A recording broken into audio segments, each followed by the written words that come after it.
رب يسر ولا تعسر ولا تنقص وتمم بالخير وبك نستعين يا فتاح يا فتاح يا فتاح۔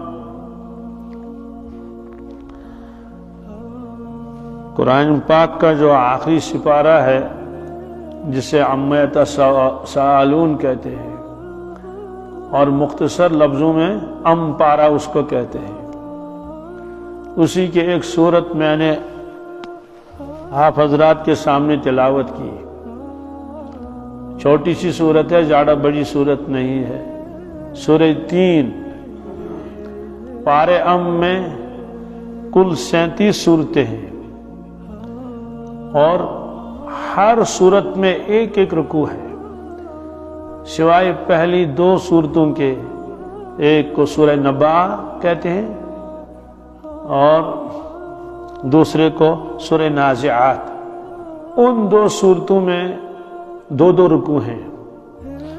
اس اعتبار سے جتنی تعداد صورتوں کی ہے اتنی تعداد رکوع کی ہے، صرف 2 رکوع زیادہ ہو گئے، تو پارے میں کل 37 صورتیں ہیں اور 39 رکوع ہیں۔ یہ سورہ 3 قرآن پاک کی صورتوں کے اوپر یہ بھی لکھا رہتا ہے کہ یہ صورت کس زمانے میں نازل ہوئی ہے۔ سورہ یاسین کے شروع میں لکھا ہوا ہے، سورہ رحمان کے اوپر لکھا ہوا ہے، سورہ بقرہ کے اوپر لکھا ہوا ہے۔ کسی صورت کے ساتھ مکیۃ لکھا رہتا ہے، کسی صورت کے ساتھ مدنیۃ لکھا رہتا ہے۔ جس صورت کے اوپر مکیۃ لکھا ہو اس کا مطلب یہ ہے کہ اس صورت کی نسبت مکہ شریف کی طرف ہے، اور جس صورت کے شروع میں اوپر مدنیۃ لکھا ہو اس کا مطلب یہ ہے کہ اس صورت کی نسبت مدینہ طیبہ کی طرف ہے۔ یہ 2 مقدس شہر ہیں، انہی 2 مقدس شہروں میں قرآن پاک نازل ہوا ہے۔ سفر میں بھی کبھی کبھی اتفاقاً نازل ہوا ہے، اس کی مقدار بہت کم ہے، لیکن زیادہ جو قرآن پاک کا حصہ نازل ہوا ہے وہ زیادہ کیا بلکہ پورا انہی 2 شہروں میں۔ اللہ کے نبی صلی اللہ علیہ وسلم اصل رہنے والے مکہ شریف کے تھے، اصل باشندہ وہ وہیں کے تھے، اور وہیں ان کے آبا و اجداد تھے۔ ہاں رشتہ تھا مدینہ والوں کے ساتھ، لیکن اصل باشندے وہاں کے تھے۔ تو زندگی کے اپنی مبارک عمر کے 40 سال آپ نے مکہ شریف میں گزارے۔ جب مکمل 40 سال آپ کی عمر شریف ہوئی تو آپ غار حرا میں تھے، سب جانتے ہیں۔ وہاں آغاز ہوا، آغاز میں نے شروعات اس وحی کے سلسلے کا۔ تو وہاں پہلی وحی نازل ہوئی، اقرأ بسم ربک الذی خلق۔ اس کے بعد آپ 13 برس تک، 13 سال تک آپ مکہ شریف میں ہی رہے اور تبلیغ کرتے رہے۔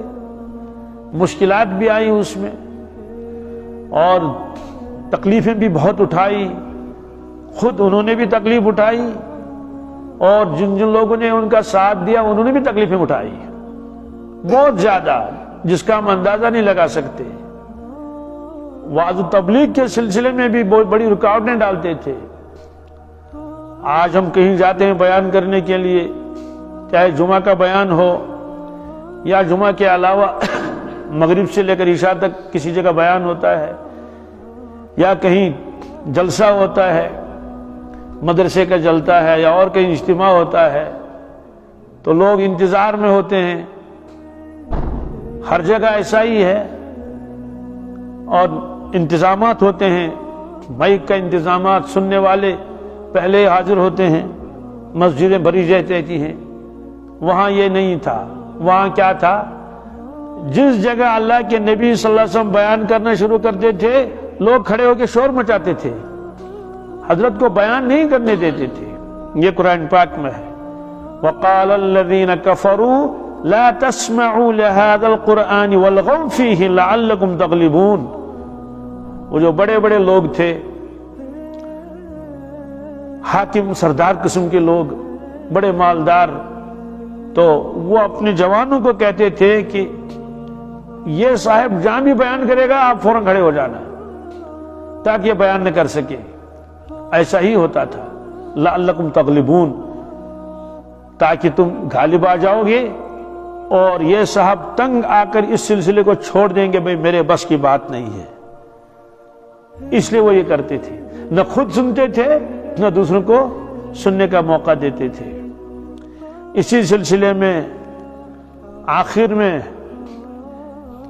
ان بڑے بڑے لوگوں کی، جو یہ بڑے مالدار تھے اور چودھری قسم کے لوگ تھے، سردار، یہ جمع ہو گئے. جو حقیقی چچا تھا حضرت رسول اللہ صلی اللہ علیہ وسلم کا، جناب ابو طالب صاحب، انہوں نے اللہ کے نبی صلی اللہ علیہ وسلم کی ہمیشہ مدد کی ہے. ان کے پاس گئے کہ اپنے بھتیجے کو سمجھا دو کہ یہ چھوڑ دے یہ دعوت و تبلیغ اور ایمان کی یہ محنت کر لینا، کہ اس سے ہم کو تکلیف ہوتی ہے. ان کا سب سے پہلا کلام ہوتا ہے یا ایھا الناس قولوا لا الہ الا اللہ تفلحوا، لوگوں تم لا الہ الا اللہ کہو تم کامیاب ہو جاؤ گے. لا الہ الا اللہ وہ جانتے تھے، اس کا مطلب یہ ہے کہ عبادت کے لائق کوئی ہے ہی نہیں سوائے حضرت اللہ جل جلالہ کے. یہ بات ان کو اچھی نہیں لگتی تھی. کیسے اچھی لگے؟ وہ خود ان کے آباء و اجداد پرستش کرتے تھے غیر اللہ کی، بتوں کی. اس لیے یہ ان کو گوارا نہیں تھا کہ جب لا الہ الا اللہ کہیں گے تو ان سب کی نفی ہو جائے گی کہ بھائی ان میں کوئی بھی عبادت کے لائق نہیں، اور ان کی عبادت کرتے تھے کیونکہ عقیدے کا مسئلہ تھا. بہرحال وہ آئے ان کے چچا جان کے پاس کہ آپ سمجھا دو اپنے بھتیجے کو. دنیا میں عام طور سے ایسا ہوتا ہے جب کوئی آدمی کوئی تحریک لے کے چلتا ہے اور اٹھاتا ہے آواز، تو اس کے پیچھے ضرور کوئی نہ کوئی غرض ہوتی ہے. عام طور سے غرض ہوتی ہے کہ مجھے حاکم بنایا جائے، لوگ میرے پیچھے پیچھے چلیں اور مجھے مال و دولت ملے اور میں عیش کی زندگی گزاروں. یہی ان کے ذہن میں آیا. ہو نہ ہو اس شخص کا مطلب یہی ہو کہ مجھے بڑا بنا دیا جائے، مجھے سردار بنا دیا جائے گا پورے مکہ شریف کا، تو کیوں نہ ہم ان کو سردار بنا لیں بلا مقابلہ. کوئی ووٹنگ نہیں ہے. ان سے کہا جائے گا ہم آپ کو تسلیم کرتے ہیں، آپ اس پوری وادی کے سردار ہیں. اگرچہ بڑے لوگ بھی وہاں موجود تھے جن کو وہ سید الوادی کہتے تھے، جیسے ابو جہل، لیکن ہم سب کو چھوڑ دیں گے اور آپ کو بنائیں گے ہم اپنی بستی کا سردار اور بڑا. دوسری چیز یہ ہے، اگر آپ کو مال و دولت کی ضرورت ہے اور چاہت ہے، ہم مال آپ کی خدمت میں پیش کریں گے، مال کے ڈھیر لگا دیں گے.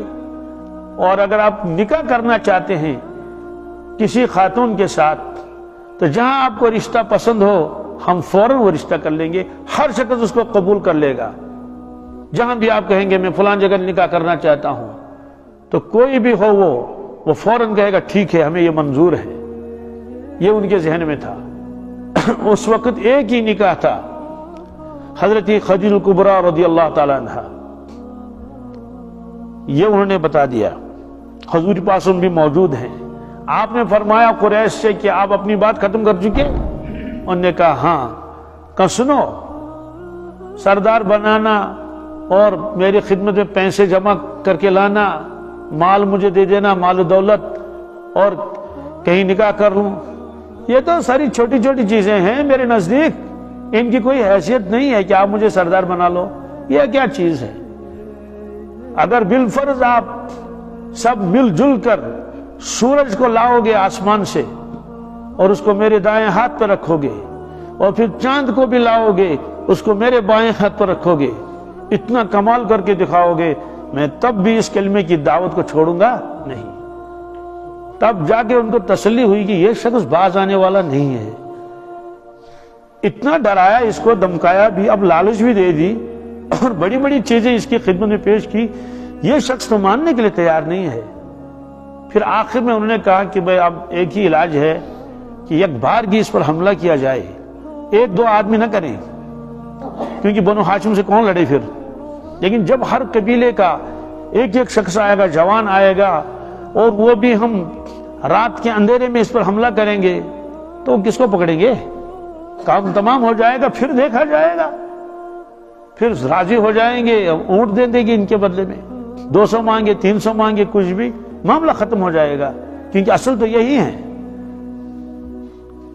تو جب انہوں نے دن میں یہ پروگرام بنا لیا، یہ قرآن پاک میں ہے کہ نہیں ایسا کیا انہوں نے کہ ان کو شہید کریں گے۔ اور بھی چیزیں آ گئی، ان کو میں چھوڑ دیتا ہوں، لیکن آخر میں اسی پر طے ہو گیا کہ ہاں ایسا ہی کریں گے، آج رات کو ان پر حملہ کریں گے۔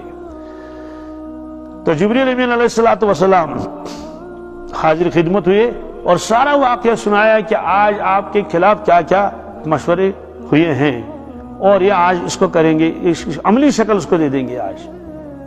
تو اسی میں اللہ کے نبی صلی اللہ علیہ وسلم کو حکم ملا کہ اب آپ کا یہاں رہنا ٹھیک نہیں ہے مکہ شریف میں، اب آپ تشریف لے جائیں دوسری جگہ 450 کلومیٹر دور مدینہ طیبہ۔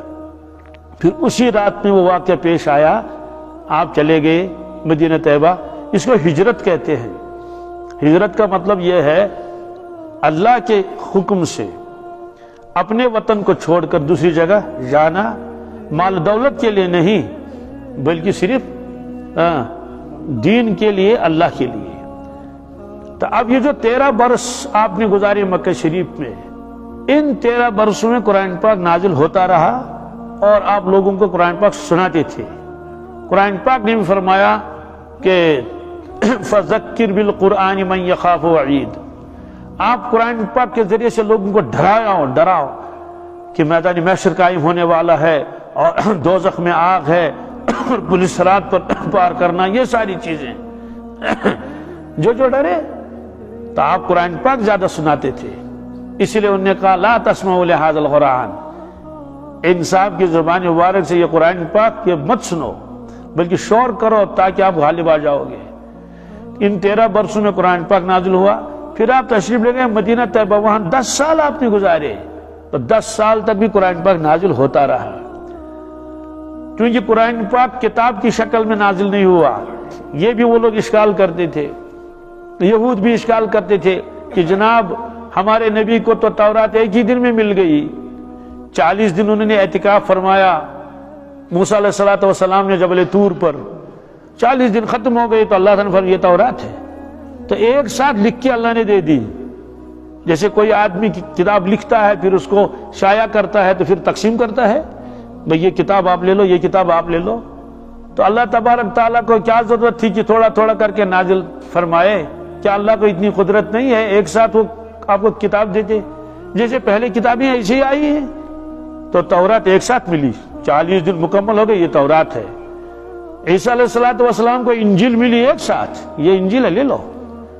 حضرت داؤد علیہ السلام کو زبور ملی ایک ساتھ، یہ زبور ہے لے لو، اور یہ قرآن پاک میں ہے کہ موسیٰ علیہ السلام جب وہ تورات لے کر آئے، وہ تختیوں پر لکھا ہوا تھا، وہ لکڑی کی تختیاں نہیں تھی، واللہ عالم، کوئی کہتا وہ زبرجد، وہ جنت کے کوئی خاص پتھر ہے اس پر۔ اور قرآن پاک نے فرمایا کہ جب موسیٰ علیہ السلام واپس آئے جبل طور سے، چونکہ بنی اسرائیل اس وقت بچڑے کی پوجا میں مبتلا ہو چکے تھے، گاؤں کا بچہ، تو بہرحال اللہ تعالیٰ نے فرمایا کہ اے موسیٰ آپ طور پر آ گئے 40 دن کے لیے، ادھر سے سامری ایک بدبخت تھا، اس نے ان کو بچڑے کی پوجا میں لگا دیا، وہ بچڑا تیار کیا انہیں سونے اور چاندی سے، وہ یہ والا بچڑا نہیں تھا جو گھروں میں ہوتا ہے، نہیں، وہ سونے اور چاندی کا بنایا ہوا تھا لیکن شکل اس کے بچڑے کی تھی، تو اس کی پوجا کرتے تھے۔ موسیٰ علیہ السلام کو جلال آ گیا، آنا بھی چاہیے کہ اتنے سالوں سے محنت کر رہا ہوں، اللہ وحدہ لا شریک ہے، اس کا کوئی شریک نہیں ہے، تو انہوں نے پھر ایک بچڑا بنا لیا، انسان بھی نہیں بنایا، بچڑا بنا لیا اور اس کی پوجا شروع کر دی، بڑا جلال آ گیا حضرت کو، اس لیے حضرت تشریف لائے۔ قرآن نے فرمایا القى الالواح، کیا وہ جو تورات تختیوں پر لکھی ہوئی تھی وہ آپ نے ایک طرف کو رکھ دی، اور پھر اپنے بھائی جو ان کے بڑے بھائی تھے اور ذمہ دار تھے اس وقت، تو ان سے پوچھ گچھ کرنے لگے۔ تو بہرحال وہ کہتے تھے کہ بھئی تورات ایک ساتھ ملی، زبور ایک ساتھ ملی، انجیل، یہ کیا چیز ہے قرآن پاک ایک ساتھ ملا نہیں، تھوڑا تھوڑا کر کے، اس میں ہزاروں حکمتیں ہیں۔ ایک حکمت یہ بھی ہے کہ قرآن پاک کی بہت سی آیتیں نازل ہوئی ہیں جب کسی نے سوال کیا تو سوال کا جواب آیا۔ کسی نے کہا کہ حضرت چاند اور سورج ایک جیسے کیوں نہیں ہے؟ سورج روزانہ پورا چڑھتا ہے، پورا غروب ہو جاتا ہے، پھر دوسرے دن پھر طلوع ہو جاتا ہے۔ یہ چاند ہمیشہ ایک ہی سائز کا کیوں نہیں رہتا ہے؟ جیسے ہمارے یہاں جو ترامی ہوتی ہے، چھوٹی والی ترامی یا بڑی لے لیجئے، تو 14ویں رات کا چاند گول گول ہوتا ہے اور اتنا بڑا سبوں کو نظر آتا ہے، پورے میں روشنی پڑتی ہے اس کی۔ یہ کیا ہے کہ یہ پھر گھٹتا رہتا ہے اور پھر بالکل درانتی کی طرح ہو جاتا ہے، جس سے آپ وہ کاٹتے ہیں گھاس وغیرہ، اس کو درانتی کہتے ہیں، وہ دروت۔ تو یہ کیا قرآن نے فرمایا حتی عاد کالعرجون القدیم، یہاں تک کہ وہ کھجور کی جو ٹہنی ہوتی ہے وہ بھی پرانی، نہیں تو تازہ ہو جائے گی تو سیدھی ہوتی ہے، جب وہ سوکھ جاتی ہے تو وہ تھوڑی ٹیڑھی ہو جاتی ہے ایسے۔ تو یہ کیا ہے حتی عاد کالعرجون القدیم؟ یہ انہوں نے سوال کیا، اس کا جواب اللہ نے فرمایا یسألونک عن الاہلہ، یا رسول اللہ صلی اللہ علیہ وسلم، لوگ آپ سے پوچھتے ہیں چاند کے بارے میں، یہ چاند گھٹتا بڑھتا کیوں ہے، سورج کی طرح کیوں نہیں رہتا؟ قل ہی مواقیت للناس والحج، آپ فرما دیجئے یہ کیلنڈر ہے لوگوں کے لیے تاکہ ان کو پتہ چل جائے کہ حج کا موسم آ گیا۔ تو یہ کیلنڈر ہے ہمارا، اسی سے پتہ چلتا ہے کہ بھائی شب قدر ہے، شب برات ہے، اور عید الفطر ہے، اور بڑی عید ہے، اور چھوٹی عید ہے، اور رجب ہے، اور وہ یہ۔ تو اگر یہ حساب ہی نہیں رہے گا تو کیسے پتہ چلے گا؟ پھر دوسری بات ہے کہ سورج کی تاریخ کا معلوم کرنا یہ مشکل نہیں بلکہ ناممکن ہے۔ اگر کسی آدمی کو معلوم نہیں، اس سے کہیں گے بتاؤ آج کون سی تاریخ ہو، کیسے کہے گا؟ سورج کو دیکھ کے کہے گا مجھے لگتا ہے 4 تاریخ ہے، نہیں، چاند کو دیکھ کر فیصلہ کر سکتا ہے۔ اگر اسے کچھ پتا نہیں، کیسے؟ چاند دیکھا پہلے دن کا کتنے، وہ اس کو کہے گا آج 14ویں رات کا چاند ہے کیا؟ کہیں گے بھائی لگتا ہے یا تو پہلا چاند ہے یا دوسرا ہے۔ اسے کہیں گے نہیں آج 14ویں رات کا چاند ہے، کہتے کیا کر رہے ہو 14ویں رات کا؟ 14ویں رات کا چاند ہے تو رہے ہوگا۔ اب ایک آدمی 14ویں رات کے چاند کو دیکھا، وہ کہے گا آج پہلا چاند ہے۔ اس کا مطلب ہے کہ چاند جو ہے، ایک ان پڑھ آدمی کچھ بھی پتا نہیں پھر بھی وہ اندازہ لگا کر کہہ سکتا ہے کہ آج تاریخ پہلی ہوگی یا دوسری ہوگی تیسری۔ سورج کے بارے میں ایسا نہیں ہوگا۔ بہرحال ایک الگ بحث ہے۔ تو یہ کیلنڈر ہے ہمارا۔ اب اگر قرآن پاک ایک ساتھ اللہ تعالیٰ نازل فرماتے تو لوگ کہتے جناب ہم نے تو سوال ہی نہیں کیا، یہ سوال کرنے والا کون ہے جس کا جواب اللہ تعالیٰ دے رہے ہیں؟ تو ہونا چاہیے نا۔ ایسے ہی بتایا گیا ہے کہ وہ اصحاب کہف، وہ جو غار میں 7 آدمی بیٹھے تھے، ان کا کیا قصہ ہے؟ تو سائل نے سوال کیا، اللہ تعالیٰ نے جواب دے دیا۔ تو جب کوئی سائل ہی نہ ہو، کیا سائل کوئی بھی نہیں ہے، اللہ تعالیٰ کس کو جواب دیں گے؟ تو بہت ساری آیتیں ایسی ہیں کہ واقعہ پہلے پیش آیا، اس کا جواب آیا۔ تو اس طرح سے قرآن پاک ایک ساتھ نازل نہیں ہوا، اس میں ہزاروں حکمتیں ہیں۔ تو بہرحال تو 23 سال لگے، کتنے؟ اور چونکہ اس کو یاد بھی زبانی کرنا تھا، ایک ساتھ اتنی بڑی کتاب دیں گے تو مشکل ہے، تھوڑا تھوڑا کر کے نازل ہوتا تھا، اور صحابہ کرام کی تربیت بھی کرنی تھی۔ بعض ایسی بھی چیزیں ہیں کہ پہلے حکم آیا پھر وہ حکم منسوخ ہو گیا، کیا؟ پہلے ایک حکم آیا پھر اس کے بعد پہلے فرمایا کہ نمازوں کے اندر تم اپنا رخ کرو بیت المقدس کی طرف، اور وہ ہے مدینہ طیبہ میں شمال میں، کس میں؟ اور جنوب میں ہے خانہ کعبہ۔ تو پہلے اللہ نے یہ حکم دے دیا، پھر کہا اب یہ حکم یہ ہے۔ تو یہ جو حکم آ گیا پھر بدل گیا، یہ تو تبھی ہوگا نا جب پہلے ایک حکم دیا جائے گا پھر دوسرے بعد دوسرا حکم دے دیا جائے گا۔ اس میں ہزاروں حکمتیں ہیں۔ بہرحال خلاصہ اس کا یہ ہے کہ جو 13 سال تک قرآن پاک نازل ہوا، اور یاد دہانی کے لیے مفسرین کرام نے اس کے اوپر لکھ دیا یہ مکی ہے، اور جو ہجرت کے بعد جو قرآن پاک نازل ہوا اس کو کہا یہ مدنی ہے۔ سوال دونوں میں کچھ فرق ہے؟ ہاں دونوں میں فرق ہے۔ سوال کیا فرق ہے؟ انداز کا فرق ہے۔ کیا ہے؟ جی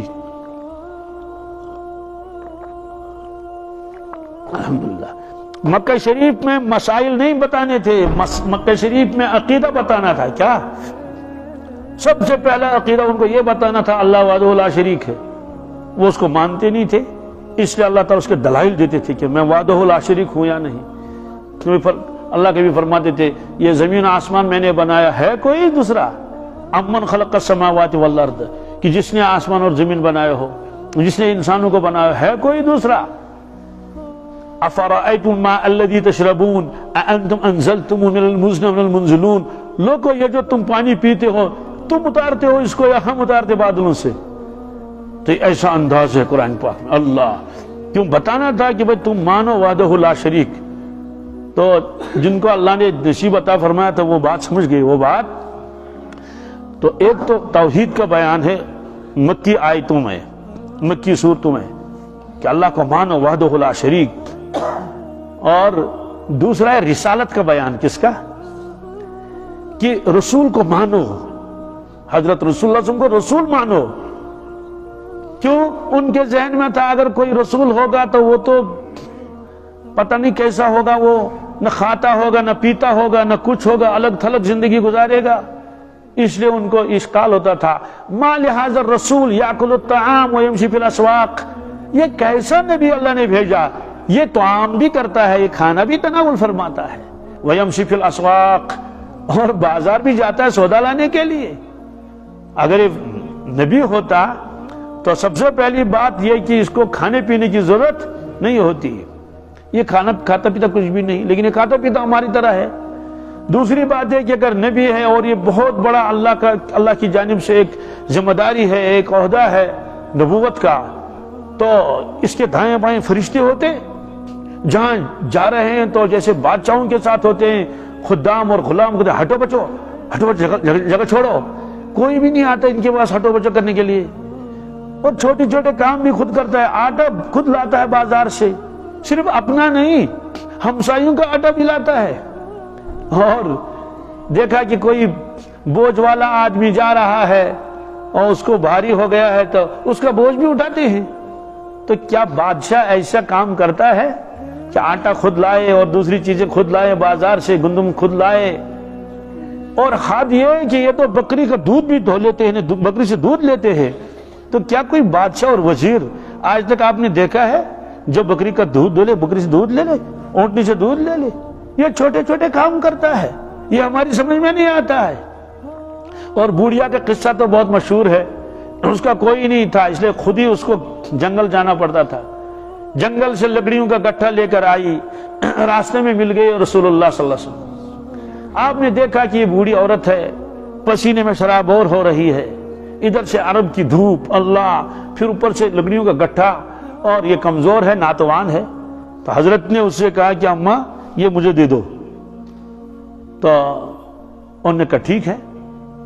پہلے زمانے میں جب جنگل جاتے تھے، آپ کے یہاں تو زیادہ ہی نزدیک تھا، ہم کو تو تھوڑا دور تھا آپ سے، تو جب ہم واپس جاتے تھے یہاں سے لے کر لکڑیاں تو راستے میں کوئی نہ کوئی ساتھ آتے تھا آگے، تب سے بتھی ان کیا کسی کا باپ آتا تھا، کسی کا بھائی آتا تھا، تو وہ اپنے لکڑی کا گٹھا اس کو دے دیتا تھا کہ چلو بھائی تھوڑا سا وہاں تک کیا کریں گے، کچھ تھوڑا ریسٹ کریں گے، وہ کریں گے۔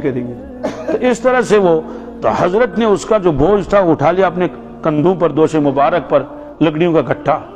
اس سے پوچھا کہ اماں آپ کا گھر کہاں ہے؟ اس نے کہا وہ پلا محلے میں۔ وہاں تک آپ گئے اس گرمی میں، اور راستے میں وہ کہنے لگی یہ نوجوان کتنا رحم دل ہے، ایسا جوان ہم نے دیکھا نہیں ہے، ورنہ اور تو بس ظاہر یہ ظالم ہے اور کیا کیا ہے، خود غرض ہے، یہ نہ جان پہچان ہے، اس سے نہ کوئی رشتہ ہے، یہ جوان آیا اور میرا بوجھ اٹھایا۔ وہ حیران بھی ہو گئی۔ بہرحال اور راستے میں وہ اس سے کہہ رہے کہ بیٹے آپ کتنے اچھے ہو، ویسے چہرے سے بھی لگتا ہے کہ آپ بہت ہی نیک صالح ہو، اور اتنے رحم دل آپ نے میرا بوجھ اٹھایا، میں نے ایسا رحم دل کوئی دیکھا نہیں۔ اب میری ایک نصیحت ہے، میں نے سنا ہے یہاں مکہ شریف میں کوئی نوجوان ہے، اس کا نام محمد ہے صلی اللہ علیہ وسلم، وہ لوگوں کو بے دین بناتا ہے، جو ہمارے آبا و اجداد تھے اور جن معبودوں کی وہ عبادت کرتے تھے اور آج بھی ہو رہی ہے، تو وہ ان سے دور کرتا ہے، کہتے ہیں کہ ان کے ہاتھوں میں کچھ نہیں ہے، وہ یہ ہے آپ بہت اچھے جوان ہیں، تو میری نصیحت ہے اس کے پاس نہ جانا، نہ اس سے ملنا، کیونکہ سنا یہ ہے کہ اس کے باتوں میں جادو کا اثر ہے، کہیں ایسا نہ ہو آپ کو نقصان ہو جائے اور آپ بے دین ہو جائیں۔ یہ میری نصیحت یاد رکھنا بیٹے۔ اب حضرت سن رہے ہیں، اب جب وہاں تک پہنچے اور وہاں آپ نے گٹھا ڈال دیا، اسے کہا اماں چلو یہ تمہارا گٹھا ہے، لیکن مجھے ایک بات کا جواب دے دو جس محمد کے بارے میں آپ مجھے کہہ رہے تھے آپ نے ان کو دیکھا ہے؟ انہوں نے کہا دیکھا تو نہیں ہے، سنا ہے۔ کیا سنا ہے؟ دیکھا نہیں، میں ان کو پہچانتی نہیں ہوں۔ اس نے کہا اماں وہ محمد میں ہی ہوں۔ وہ محمد؟ اب وہ حیران ہو گئی، کہتی ہے وہ محمد آپ ہی ہیں؟ انہوں نے کہا ہاں میں ہوں وہ۔ کہتے ہیں اچھا آپ تو اتنے رحم دل ہیں اور اتنے اچھے ہیں، تو آپ کیا بتاتے ہیں لوگوں کو؟ تو انہوں نے کہا میں لوگوں سے یہی کہتا ہوں جس اللہ نے آپ کو پیدا کیا ہے اس کی عبادت کر لو، وہ وحدہ لا شریک ہے، اور میں لوگوں سے یہ کہتا ہوں کہ مرنے کے بعد دوبارہ زندہ ہونا ہے، اللہ تعالیٰ حساب لیں گے، سب کو سامنے لائیں گے، اس کے بعد جو ایمان والا ہوگا، اعمال والا ہوگا، ہمیشہ کے لیے اس کو جنت ملے گی، وہاں اس کو کوئی پریشانی نہیں، کوئی تکلیف نہیں، اور وہ ہمیشہ رہے گا اسی آرام میں ابداً ابدا۔ اور جو نافرمانی کرے گا اللہ تعالیٰ کی، اس کی عبادت نہیں کرے گا اور ایمان نہیں لائے گا، محشر میں وہ بھی ہوگا، اس کے لیے دوزخ کا فیصلہ ہوگا، اس میں آگ ہوگی اور وہ آدمی اسی میں جلتا رہے گا، وہ بہت پچھتائے گا پھر، اور بہت روئے گا، چیخے گا، چلائے گا، لیکن اللہ تعالیٰ اس کو معاف نہیں کریں گے۔ کیوں؟ آخرت میں اللہ تعالیٰ کو معاف نہیں کرتے ہیں، معاف کرتے ہیں جو دنیا میں اللہ سے معافی مانگے۔ اس طرح کی اور بھی کیا کیا چیزیں ہوں گی جو حضرت نے ان کو فرمائی۔ اس نے کہا بیٹے پھر مجھ کو بھی کلمہ پڑھا دو کیا؟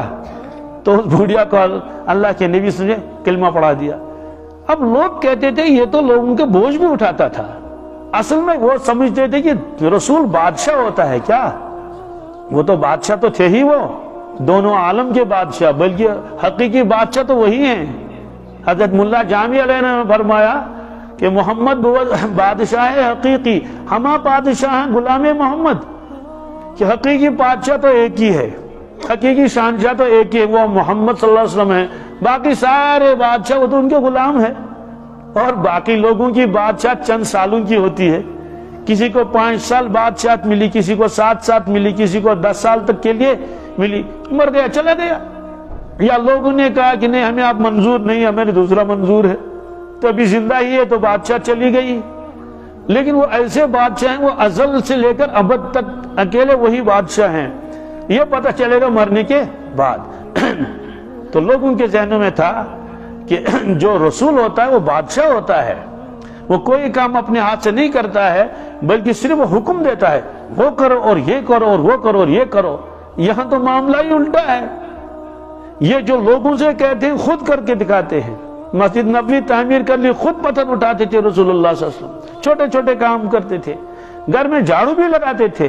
اس کا مطلب یہی نہیں وہاں کوڑا کرکٹ تھا، نہیں، وہاں بالکل صاف و شفاف تھا، لیکن پھر بھی آتے تھے جھاڑو اٹھا کے لگاتے تھے۔ کیوں؟ اپنی امت کو بتاتے تھے کہ اپنے گھر والوں کے ساتھ ایسا سلوک کرنا چاہیے، ان کے اوپر زیادہ بوجھ نہیں ڈالنا چاہیے۔ وہاں تو کوڑا کرکٹ تھا ہی نہیں۔ کوڑا کرکٹ تب ہوتا ہے نا، کچرا وچرا جب آدمی خوب کھائے خوب پیے، تو جس گھر میں 2 مہینے کے بعد چولہا جلے وہاں کون سا کچرا ہوگا؟ سبزی کا کچرا ہوگا، پیاز کا کچرا ہوگا؟ تو وہ تو کھجور اور پانی پیتے تھے۔ لیکن امت کو بتانا تھا کہ جب تم گھر میں آؤ گے تم گھر کے ایک فرد ہو، اور ایسے مل جل کے رہو گھر والوں کے ساتھ کہ ان کو دیکھ کر وہ خوش ہو جائیں۔ بچوں نے دیکھ لیا کہ ابو آ گیا، بڑے خوش ہو گئے، اہلیہ نے دیکھا کہ میرے شوہر صاحب بڑے خوش ہو گئے۔ ورنہ یہاں سے جاتے ہی اور ایک مکہ مارا اس کو، دوسرا چپت مارا اس کو، اور ذرا سی نمک کم تھا تو اور پیالہ ادھر پھینکا اور پلیٹ کو ادھر پھینکا، جیسے لگتا ہے کہ کوئی وہ آ گیا ہے، کوئی بہت بڑا آفیسر آ گیا ہے، اور گھر میں جو ہے وہ سارے لوگ جو ڈرے ہوئے سہمے ہوئے، یہ کون سا کمال ہے؟ بہرحال آپ نے جھاڑو اٹھا کے لگا دیا یہ امت کو بتانے کے لیے۔ تو لوگ حیران ہو جاتے تھے، کیا آپ نے اس کے بھی سنا ہوگا کسی بادشاہ نے جھاڑو لگایا ہو؟ کیسے سنا ہوگا؟ تو ایک موقع پر آپ سفر میں تھے، چند صحابہ تھے، زیادہ نہیں، چند صحابہ، اور کسی صحابی نے آٹا گوندنا شروع کر دیا، تو کسی نے وہ چولہا بنانا شروع کر دیا پتھر جمع کر کے، تو کوئی کو پانی لینے گیا، وہ ایک برتن لے کر گیا کہ قریب میں کہیں وہ کنواں تھا، تو وہاں گیا پانی لانے کے لیے۔ اللہ کے نبی صلی اللہ علیہ وسلم ادھر تشریف لے گئے، صحابہ سے نہیں پوچھ فرمایا کہ میں کہاں جاؤں گا، صحابہ نے بھی نہیں کہا آپ کہاں جا رہے ہیں، تشریف لے جائیں گے، ضرورتیں ہو سکتی ہیں۔ تھوڑی دیر کے بعد دیکھا آپ لکڑیوں کا ایک گٹھا لے کر تشریف لا رہے ہیں، اور لا کے چھوڑ دیا وہاں چولہے کے پاس۔ صحابہ کرام نے عرض کیا یا رسول اللہ، اس کی کیا ضرورت تھی، ہم موجود نہیں تھے کیا؟ آپ نے فرمایا کہ میں نے دیکھا کہ سب لوگ ایک ایک کام کے لیے گئے اور میں بیٹھا ہوا تھا، مجھے کوئی کام نہیں تھا، میں نے کہا لکڑیاں کم ہیں، چلو میں لکڑیاں لاؤں۔ کیا لاؤں؟ میرا یہ یقین ہے، میرا ایمان ہے یہ، اگر آپ لکڑیوں کو حکم فرماتے لکڑیوں جمع ہو جاؤ، وہ جمع ہوتی نہیں ہوتی؟ آپ نے درخت کو خود حکم نہیں دیا، اگر خود درخت سے کہتے آپ یہاں آ جاؤ، اس کے ٹکڑے ہو جاتے۔ حضرت اسامہ سے کہا رضی اللہ عنہ، کہا اسامہ وہ درخت وہاں ہے، اس کے پاس جاؤ، اس سے کہو آپ کو رسول اللہ صلی اللہ علیہ وسلم بلا رہے ہیں۔ ضرورت کیا تھی اس وقت؟ وہاں کھلا میدان تھا اور حضرت چاہتے تھے کہ ہم اپنی ضرورت پوری کر لیں، اس لیے کھلا ہوا میدان تھا۔ تو اس نے درخت کو جا کے کہا، یہ معجزات میں لکھا ہوا ہے، اس سے درخت سے کہا کہ آپ کو حضور بلا رہے ہیں۔ تو کتابوں میں لکھا ہے کہ اس کو پہلے ایسے ایسے ہوا تو جڑوں کے ساتھ وہ نکل کر آیا، کون؟ اور آیا دوسرے درخت سے، وہ درخت کنارے پر ہے اس کو بھی بتاؤ، تو وہ درخت بھی آ گیا۔ تو ان کا دونوں درخت سے کہو مل جاؤ، یہ ایسے ملے جیسے جھاڑی بن گئی کیا؟ اور پھر فرمایا کہ اسامہ یہاں پتھر بہت پڑے ہوئے ہیں، ان پتھروں سے کہو جمع ہو جاؤ۔ تو پتھر جمع ہو گئے، ادھر سے دیوار بن گئی، ادھر سے دیوار بن گئی، یعنی ایک چھپنے کی جگہ۔ حضرت تشریف لے گئے، آپ نے اپنی ضرورت پوری فرما لی، واپس آ گئے، وضو فرمایا۔ پھر حضرت اسامہ سے کہا کہ درختوں سے کہو اپنی جگہ جاؤ، کیا؟ کیونکہ اب ان کی ضرورت۔ تو درخت گیا، ایسے ایسے چل کے گیا اور اپنی جگہ پر پہنچ کے برابر جیسے پہلے وہ تھا اسی جگہ پر آ گیا، ویسے جڑیں وہاں تک پہنچ گئی اور درخت بھی پتھر بھی ہٹ گئے، تتر بتر جو پتھر وہاں تھا وہ وہاں پہنچ گیا۔ تو آپ اگر درختوں سے کہتے ہیں، لکڑی سے کہتے ہیں لکڑیاں آ جاؤ، تو وہ نہیں آتے کیا؟ لیکن آپ کو معلوم تھا یہ تو معجزہ ہے کیا؟ یہ تو لیکن مجھے دکھانا ہے کہ خدمت کیسے کی جاتی ہے، اس لیے آپ خود تشریف لے گئے اور وہاں سے اکٹھا لے کر آئے۔ پھر آپ نے فرمایا سید القوم خادمہم، سید القوم جو قوم کا سردار ہوتا ہے وہ ان کا خادم ہوتا ہے، اسی لیے پہلے زمانے میں اسی کو بڑا بناتے تھے، مقدم ہو یا اور کوئی ہو، سرپنچ ہو، یعنی کوئی بھی بڑا جس کے اندر خدمت کا زیادہ جذبہ ہو، کیا ہو؟ خدمت کا زیادہ جذبہ ہو اور چلت فرت بھی کرے اور ادھر بھی جائے ادھر بھی جائے، اس کی خبر بھی لے لے اس کی خبر بھی لے لے، اور اس کے اوپر اعتماد بھی ہوتا تھا لوگوں کا، بھائی یہ بڑا امانت دار ہے، اور یہ بڑا جو ہے وہ اگر فیصلے کی ضرورت پڑ جائے تو یہ کسی کی رعایت وہ نہیں کرے گا کہ بھائی یہ میرا رشتہ دار ہے اس لیے اس کا طرف کرے گا، اس کا پاس کرے گا نہیں۔ یہ آپ نے فرمایا سید القوم خادمون، ایک جملے میں آپ نے فرمایا۔ اس لیے وہ لوگ حیران ہو جاتے تھے کہ اس کو نبی کیسے مانی، چھوٹے چھوٹے کام کرتا ہے۔ تو آپ نے امت کو دکھایا، دیکھو بڑا ایسا ہوتا ہے جو ہر چھوٹوں کا کیا کرے گی، خیال رکھے۔ تو بہرحال تو مکہ شریف کے اندر جو قرآن پاک کا حصہ نازل ہوا ہے اس میں زیادہ عقیدے کا بیان ہے، کس کا؟ 3 چیزوں کا بیان ہے، ایک توحید، ایک رسالت، ایک رسالت کے معنی آتے ہیں یہی پیغمبری، تو نبی کو نبی ماننا تھا، پیغمبر تو تبھی تو اس کی تعلیمات کو مانیں گے، احکامات کو مانیں گے۔ تیسری چیز جو بہت اہم تھی وہ ہے آخرت، کیا ہے؟ اس کو کتابوں میں لکھا معاد، میم عین الف اور دال، تو معاد آخرت کا تذکرہ۔ تو یہ جو مکی صورتیں ہیں اس میں جنت کا تذکرہ، جہنم کا تذکرہ اور میدان محشر کا تذکرہ یہ زیادہ ہے، وہ عقیدے کا بیان۔ جب مدینہ طیبہ آپ تشریف لے گئے، وہاں جو قرآن پاک کا حصہ نازل ہوا اس میں بھی جنت جہنم کا تذکرہ ہے، لیکن بہت کم، زیادہ اس میں تذکرہ احکامات کا۔ کس کا؟ آپ سورہ بقرہ کو دیکھ لیجئے، سورہ بقرہ کو دیکھ لیجئے، اللہ اتنے احکامات، اتنے مسائل اس میں ہیں، اس کی وجہ سے سورہ بقرہ مدنی ہے، سورہ بقرہ مدنی ہے۔ آپ اما یتساءلون کو پڑھ لیجئے، اس کا انداز الگ ہے، کیوں؟ اس لیے وہ مکی صورت ہے۔ تو جو صورت میں نے آپ حضرات کے سامنے تلاوت کی شروع میں، اس کے اوپر لکھا ہے مکیۃ، کیا؟ یہ صورت مکی ہے، اس میں 8 آیتیں ہیں، اس کو سورہ 3 کہتے ہیں۔ اس میں اللہ تعالیٰ نے 4 چیزوں کی قسم کھائی ہے۔ کتنی چیزوں کی؟ 4 چیزوں کی قسم کھائی اللہ نے شروع میں قسم کھانے کے بعد ایک مضمون آپ نے بیان فرمایا.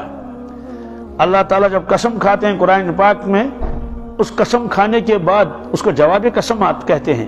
اس کے بعد ایک اور عبارت آتی ہے، تو اس کا مطلب یہ ہوتا ہے کہ قسموں کے بعد جو بات بتائی جاتی ہے وہ یقینی ہے. وہ جیسے دنیا میں کوئی آدمی قسم کھاتا ہے نا، قسم کھایا، قسم کھانے کے بعد کوئی بات کرے گا، وہ اس کا مطلب ہے کہ جو سننے والا اس کو یقین ہو جائے کہ یہ سچ کہہ رہا ہے.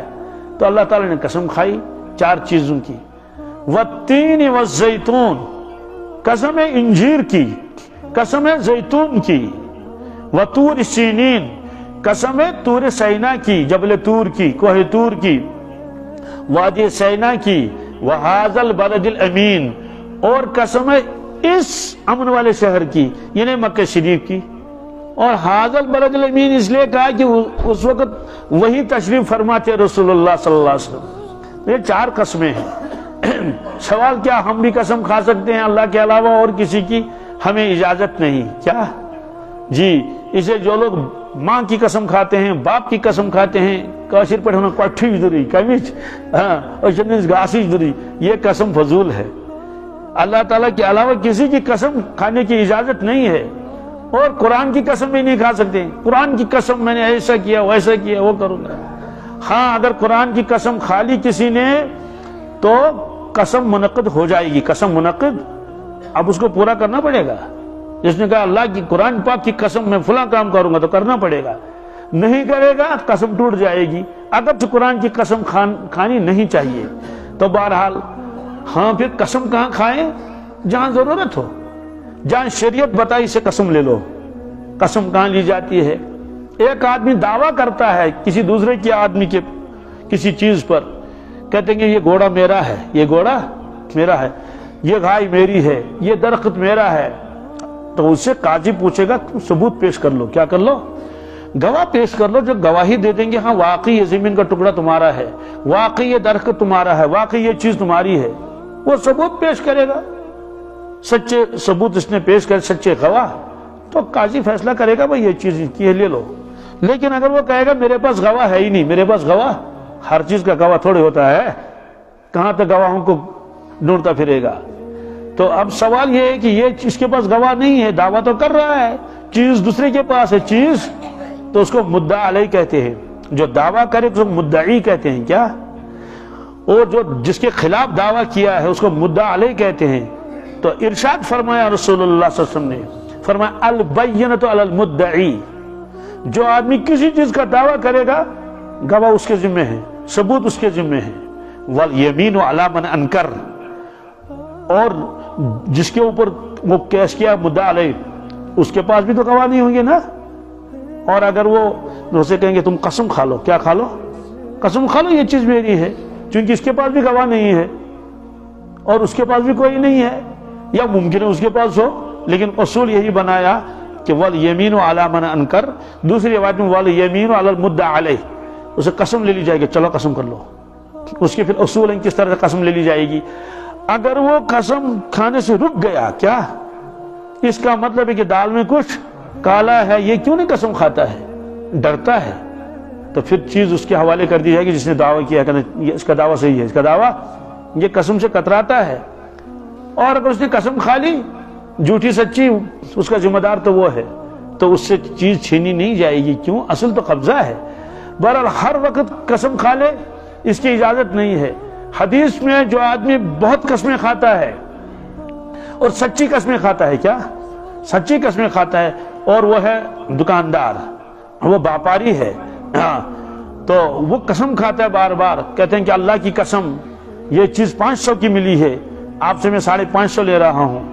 تو صبح سے شام تک اتنی قسمیں 10 روپے کے اوپر قسم اور 50 پیسے کے اوپر قسم. تو سچی قسم کھا رہا ہے، جھوٹی نہیں. حدیث میں ہے اللہ تبارک تعالیٰ اس کے کاروبار کی برکت کو ختم کر دیں گے، اس کا کاروبار چلے گا نہیں، اس کو بے برکتی آئے گی. حالانکہ جھوٹی قسم نہیں کھاتا. کہنا اچھا کیا اللہ تعالیٰ کو اسی لیے اللہ کے بس اس کو قسموں کو تم نے ڈال بنایا ہے؟ 10 روپے اور 5 روپے کے لیے آپ قسمیں کھا رہے ہو.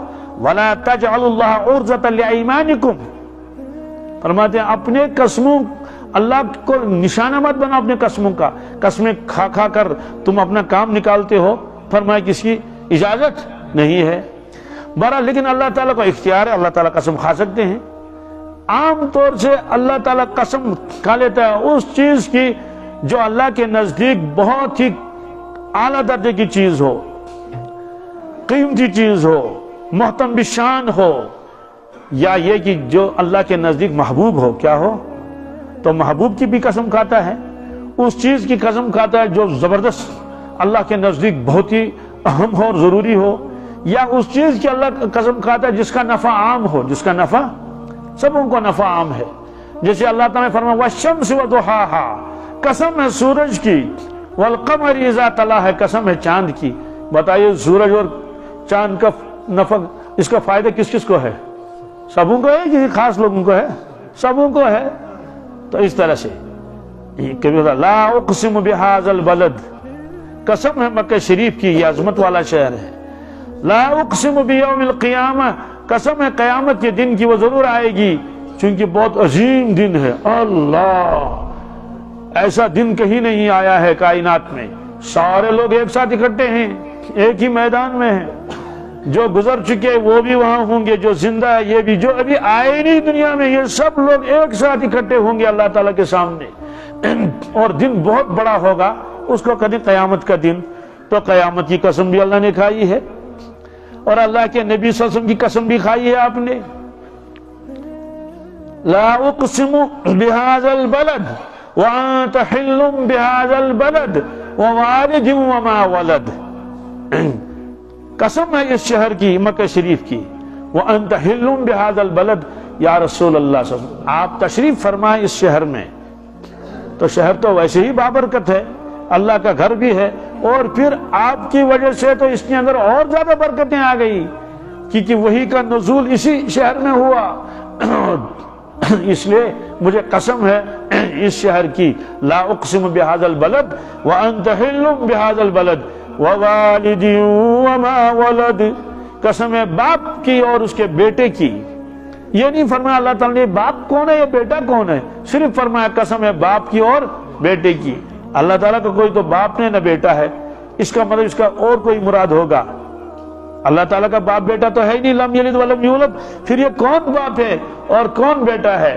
تو مفسرین کرام تشریح کریں گے، انہوں نے فرمایا باپ سے مراد آدم علیہ السلام ہے، باپ سے مراد، بیٹے سے مراد محمد رسول اللہ صلی اللہ علیہ وسلم ہے۔ گویا نام لیے بغیر اللہ نے آدم علیہ السلام کی قسم کھائی اور اس کے بیٹے صاحبزادے کی قسم کھائی، محمد رسول اللہ صلی اللہ علیہ وسلم کی۔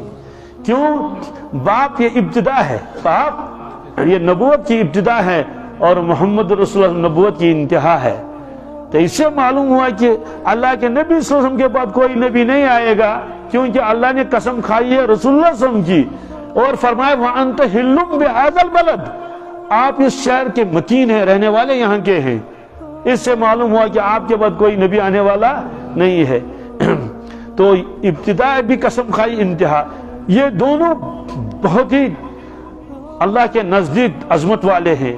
آدم علیہ السلام کی عظمت ایسی ہے ہم کو معلوم نہیں ہے، ہم تو ایسے سمجھتے ہیں کہ آدم علیہ السلام سبحان اللہ اتنے عظیم المرتبت ہیں، سب کو معلوم ہے۔ جب اللہ تعالیٰ نے ان کو پیدا فرمایا، ابھی خود ایک نماز بھی نہیں پڑھی، ایک سجدہ بھی نہیں کیا آدم علیہ السلام نے، صرف ان کے جسم مبارک میں اللہ نے روح ڈال دی اور سبق پڑھایا۔ سبق پڑھانے میں کتنا وقت لگے گا؟ وہ انسانوں کا سبق تھوڑا ہی ہے کہ آج ایک پیراگراف پڑھ لو، کل دوسرا پڑھ لو، ابھی تم نرسری میں ہو، ابھی تم پھر UKG اور LKG، یہ نہیں۔ اللہ کا پڑھانا ہو اس کو تو سیکنڈوں میں پڑھائے گا اللہ تعالیٰ، اس کو کرنا کیا ہے۔ بہرحال تو خود سبق پڑھایا ان کو، پھر فرشتوں سے فرمایا کہ فرشتوں آدم علیہ السلام کے سامنے آ کر تعظیم کا سجدہ کرو۔ کس کا؟ عبادت کا نہیں، تعظیم کا سجدہ کرو ان کے سامنے۔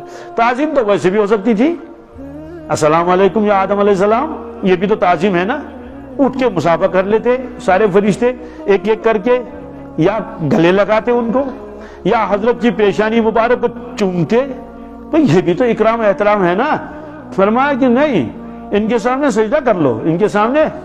اگر یہ واقعہ قرآن پاک میں نہ ہوتا تو کون مانتا؟ سب کہتے ہیں کہ ہم نے ماننے کے لیے تیار نہیں ہے، کہ ابھی جس شخص نے ایک سجدہ بھی نہ کیا ہو اور فرشتوں سے کہا جائے گا تم اس کا سجدہ کر لو، ہم نہیں مانیں گے یہ، لیکن یہ قرآن مجید میں ہے، اس کا ماننا ضروری ہے۔ پھر قرآن پاک نے فرمایا ممکن ہے کسی کے دل میں خیال آئے ارے 10-20 فرشتوں نے سجدہ کیا ہوگا، چلو 500-600 نے سجدہ کیا۔ اللہ تعالیٰ نے اس کا جواب دے دیا قرآن پاک میں، فَسَجَدَ الْمَلَائِكَةُ كُلُّهُمْ أَجْمَعُونَ۔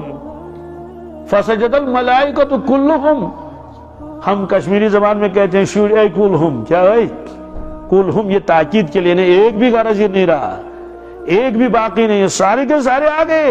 کلہم کہتے ہیں، کیا کہتے ہیں؟ کلہم کلہم کلہم۔ تو اللہ نے فرمایا فسجد الملائکۃ، فرشتوں نے سجدہ کیا، کلہم، سب کے سب نے۔ کیا؟ اور وہ کتنے ہوں گے؟ تو لاکھوں کروڑوں ہوں گے نا۔ پھر فرمایا اجمعون، کیا؟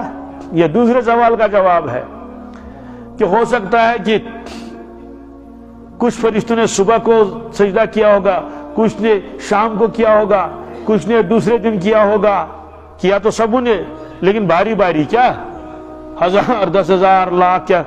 اللہ نے فرمایا اجمعون، یہ اور ایک تاکید کا لفظ لگا ہے، اکٹھے، کیا؟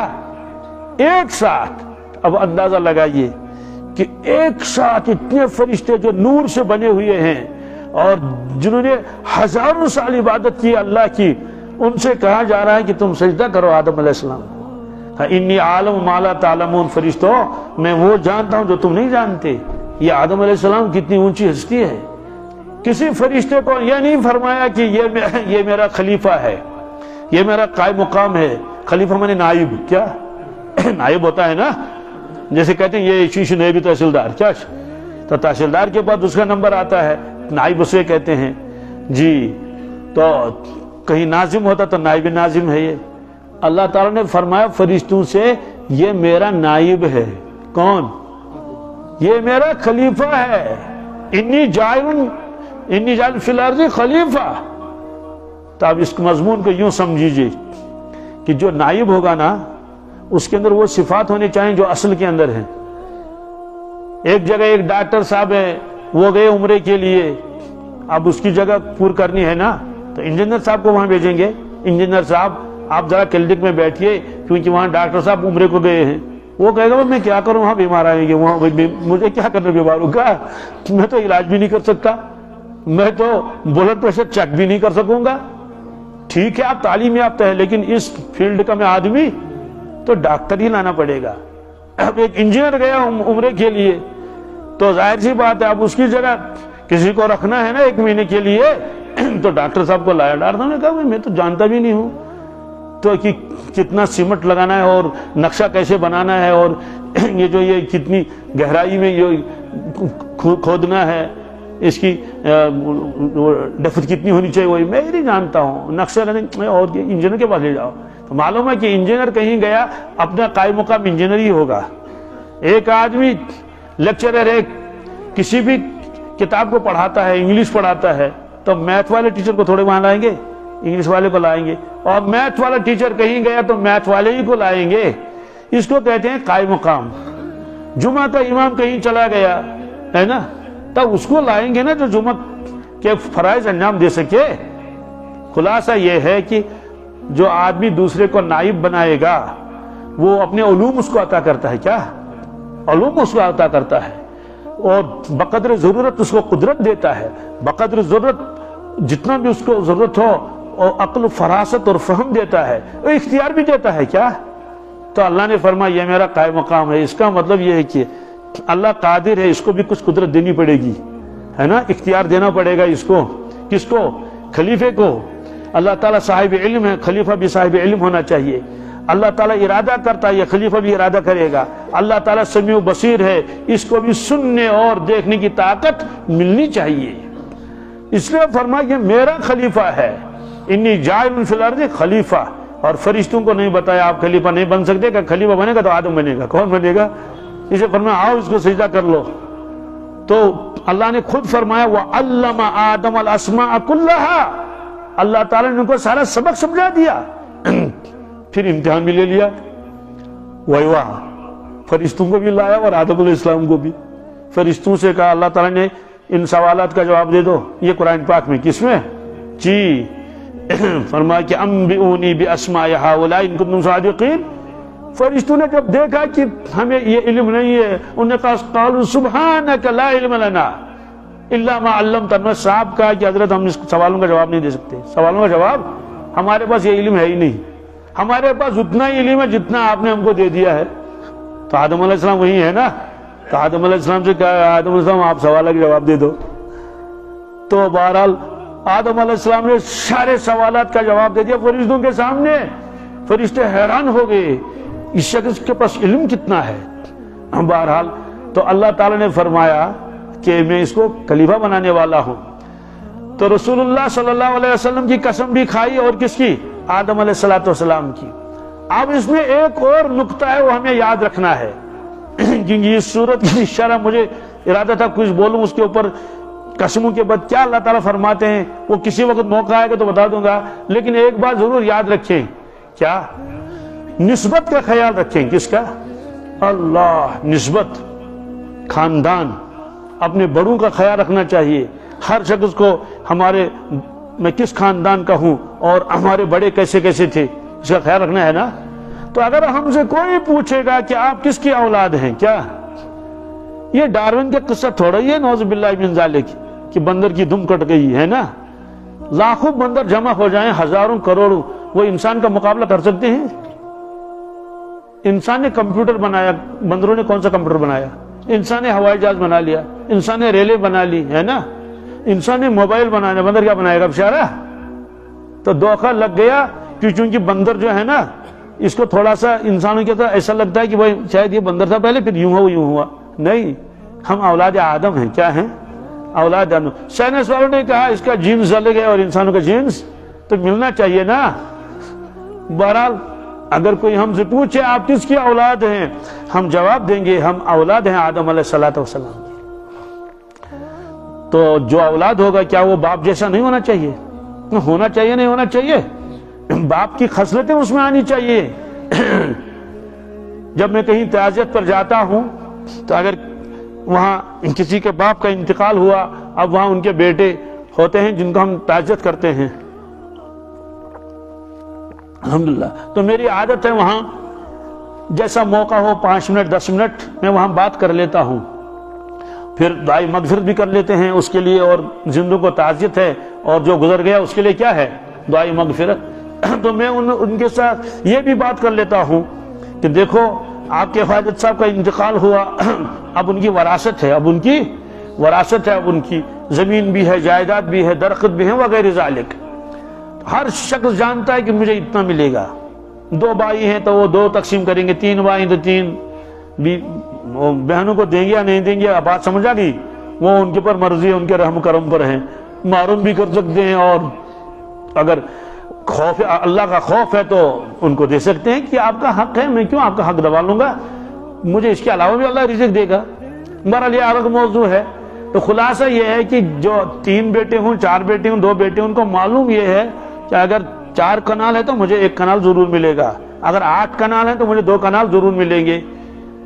جتنی جائیداد ہے میں برابر کا شریک ہوں. جتنا اس بھائی کو ملے گا اتنے اس کو. میں نے کہا ٹھیک ہے اس کا کہیں کوئی ضائع حق نہیں ہوگا.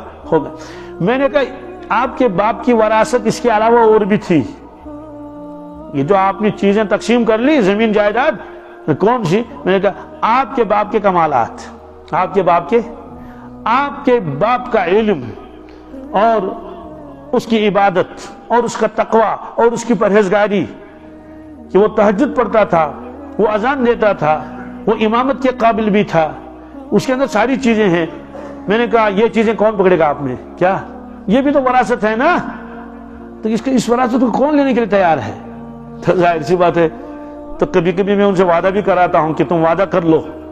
تو ایک جوان نے وعدہ کیا کہا میرے والد صاحب نماز کے پابند تھے اور عجیب معاملہ اس کا انتقال مسجد میں ہوا. کیا یہ نہیں کہ مسجد 10 فٹ پر تھی تقریباً ½ کلومیٹر دور وہ رہتا ہے مسجد سے. کتنا تقریباً ½ کلومیٹر. وہ اللہ کا بندہ وہیں پہنچتا تھا. پھر اس کا انتقال ہوا فجر کی نماز کے بعد. اب کلمات پڑھ رہے تھے آخر میں امام صاحب دعا کر رہے تھے تو بس اس کو چکر آ گیا وہی گر گیا تو امام صاحب جلدی اٹھے اور اس کو ایسے گود میں اس کے ساتھ لے لیا. بہرحال نبض وبض دیکھ لیا, بعد میں طے ہوا کہ اس کا انتقال ہو چکا ہے. اس کا انتقال تو مسجد میں اس کا انتقال ہوا. کس میں؟ پہلے کچھ تھوڑا سا کومے میں چلا گیا تو پھر گئے. میں نے کہا یہ جو باپ کے اندر تمہاری وہ خوبیاں تھی, ان خوبیوں کو کون لے لے گا؟ کیا ایسا ہے کہ باپ بھی چلا گیا, خوبیاں بھی دفن ہو گئی؟ ہائے افسوس کی بات. جو چیز اصل رہنی چاہیے تھی خاندان میں, اولاد میں, اولاد کی اولاد میں, وہ چیز تو نہیں رہی. وہ چیز تو پھر صرف اتنا ہوگا, پدرم سلطان بود. کیا یہ فارسی میں پدرم سلطان بود کے معنی میرا باپ تو بادشاہ تھا, میرا دادا تو ایسا تھا, اور ان کی کوئی خوبی ہمارے اندر نہیں ہے. زکریا علیہ السلام نے اللہ سے بیٹا مانگا, عمر رسید ہو چکے تھے. قرآن پاک نے فرمایا کہ وَاشْتَعْلَ الرَّاسُ شَيْبًا, کہ زکریا علیہ السلام نے کہا میرے سر کے بال سفید ہو چکے ہیں. انی وہن العظم منی, میری ہڈیاں کمزور ہو چکی ہے. یا اللہ مجھے بیٹا دے دے. یرثنی ویرث من آل یعقوب واجعلہ ربی رضیہ, وہ میرا وارث بنے گا اور آل یعقوب کا وارث بنے گا. سوال آل یعقوب یہ تو صدیوں پہلے آ چکے ہیں, ان کا وارث کیسے بنے گا؟ تو ساری شارحین نے سب انہیں لکھا اس سے مراد یہ ہے کہ زکریا علیہ السلام دعا مانگ رہے وَإِنِّي خِفْتُ الْمَوَالِ مِنْ وَرَائِي, کہ میں نظر دوڑ رہا ہوں, لگا رہا ہوں اپنی اس پورے قبیلے میں, مجھے کوئی نظر نہیں آتا, مجھے کوئی نظر, یا اللہ مجھے کوئی وارث دے دے. کیا دے دے؟ یرثنی ویرث من آل یعقوب, یعنی اس کو نبی بنا لی, اس کو کہ یہ نبوت, یہ وراثت کر جائے گی میری. اللہ تعالیٰ نے فرمایا یا زکریا انا نبشرک بغلام اسمہ یحییٰ لم نجعل لہ من قبل سمیا. تو دعا مانگ رہے تو بشارت آ گئی. اے زکریا علیہ السلام, ہم آپ کو بشارت دیتے ہیں ایک بیٹے کی, اور نام ہم نے خود رکھا اس کا یحییٰ. تو ابھی پیدا ہی نہیں ہوا تھا, ابھی صرف بشارت مل رہی ہے, اللہ نے پہلے ہی نام رکھ دیا کہ اس کا نام یحییٰ ہوگا. تو خلاصہ یہ ہے کہ اگر ہم سے کوئی پوچھے آپ اولاد کس کی ہیں, تو ہم کیا کہیں گے؟ اولاد ہوں آدم علیہ السلام کا. تو خیال رکھنا چاہیے آدم علیہ السلام کیسے فرمان بردار تھے اللہ تعالیٰ کی. تو غلبہ تقدیر کی وجہ سے ایک دانہ کھایا, وہ بھی قرآن پاک نے فرمایا وہ بھول گئے. کیا جان بوجھ کر نہیں کیا. وَلَمْ نَجِدْ لَهُ عَزْمًا, یہ قرآن پاک کا فیصلہ ہے. ساری زندگی اللہ سے معافیاں مانگتے رہے اور روتے رہے اور گڑ گڑاتے رہے. میں نے ایک بزرگ سے سنا ہے, وہ کہتے تھے جہاں بیٹھتے تھے آدم علیہ السلام اتنا روتے تھے زمین تر ہو جاتی تھی, زمین ہلکی سی گیلی ہو جاتی تھی. تو ان بزرگوں نے فرمایا کہ جہاں وہ بیٹھتے تھے روتے تھے تو دال چینی کے درخت وہاں اگتے تھے. اس لیے دار چینی جو ہم ڈالتے ہیں نا اس میں قہوے میں, کہ وہ کھٹی بھی ہوتی ہے اور میٹھی بھی ہوتی ہے. تو یہ ہے ہمارے والد گرامی دادا جان آدم علیہ السلام, اتنی بڑی نسبت ہے. اس لیے ایمان والے کو چاہیے کہ اللہ کی نافرمانی نہ کرے. کچھ غلطی ہو گئی اس کی فوراً معافی مانگنی چاہیے. اور دوسری چیز, اگر ہم سے کوئی پوچھے کہ آپ کس کے امتی ہیں, آپ کس کے, تو ہم سب نبیوں پر ایمان لاتے ہیں. کیا ہم یہ کہیں گے موسیٰ علیہ السلام کی امتی ہیں؟ کیا کوئی یہ کہے گا میں ابراہیم علیہ السلام کا امتی ہوں, حالانکہ ان کے بھی امتی تھے؟ ہم کو تو یہی کہنا پڑے گا, وہ تو ہماری خوش نصیبی ہے. ہم کہیں کہ میں امتی ہوں محمد رسول اللہ صلی اللہ علیہ وسلم, جس کی قسم اللہ نے قرآن پاک میں کھائی ہے. اور ایک جگہ تو سیدھے ہی اللہ نے قسم کھائی ہے رسول اللہ صلی اللہ علیہ وسلم کی, سیدھے, اس کے دوسرا معنی کوئی ہے ہی نہیں. یہاں تو تھا ابہام, ولد اور والد, وہاں فرمایا لعمرک, اس کا مطلب ہے یا رسول اللہ صلی اللہ علیہ وسلم مجھے آپ کی زندگانی کی قسم ہے. کیا مجھے آپ کی, اور دوسرا ترجمہ مجھے آپ کی جان عزیز کی قسم ہے. تو بہرحال ان چیزوں کا خیال رکھنا چاہیے. اس لیے ہم انشاءاللہ نمازوں کی پابندی کریں گے انشاءاللہ. دیکھیے آج رات لمبی ہے, راتیں لمبی شروع ہو گئی نا, تو آج بھی اگر کوئی فجر کی نماز نہیں پڑھے دوستو افسوس ہے. اگر 11 بجے بھی سوئے گا, 12 بجے بھی سوئے گا, 6 بجے بھی اٹھے گا, 6 بجے بھی 7 گھنٹے نیند کرے, 6 گھنٹے نیند, تب بھی فجر کی نماز آرام سے پڑھ سکتا ہے. پڑھ سکتا نہیں پڑھ سکتا ہے. اس سے ہم انشاءاللہ نمازوں کی پابندی کریں گے. اور اللہ کے نبی صلی اللہ علیہ وسلم نے حضرت ابو ذر غفاری سے فرمایا, اس نے کہا اے اللہ کے نبی صلی اللہ علیہ وسلم مجھے نصیحت کیجئے, وصیت کیجئے. فرمایا کہ اوصیک بتقوی اللہ, فرمایا میں وصیت کرتا ہوں اللہ کا خوف اپنے اندر پیدا کر لے فَإِنَّهُ أَزْيَنُ لِأَمْرِكَ كُلِّهِ فرمایا تمہارے سارے معاملات کو خوبصورت بنائے گا، روشن کرے گا۔ اس نے کہا زدنی، اور کچھ فرما دیجئے، عَلَيْكَ بِتِلَاوَةِ تلاوت القرآن وذکر اللہ فَإِنَّهُ ذِكْرٌ لَكَ فِي السَّمَاءِ وَنُورٌ لَكَ فِي الْأَرْضِ فرمایا کہ تلاوت کو لازم پکڑو، اللہ کے ذکر کو لازم پکڑو، اس سے تمہارا نام آسمان میں لیا جائے گا اور زمین میں تمہارے لیے نور ہوگا۔ تو کریں گے تلاوت بھی انشاءاللہ، چلتے پھرتے ذکر اذکار بھی کریں گے۔ اللہ تبارک تعالیٰ کہنے والے کو بھی سننے والوں کو بھی عمل کی توفیق عطا فرمائے۔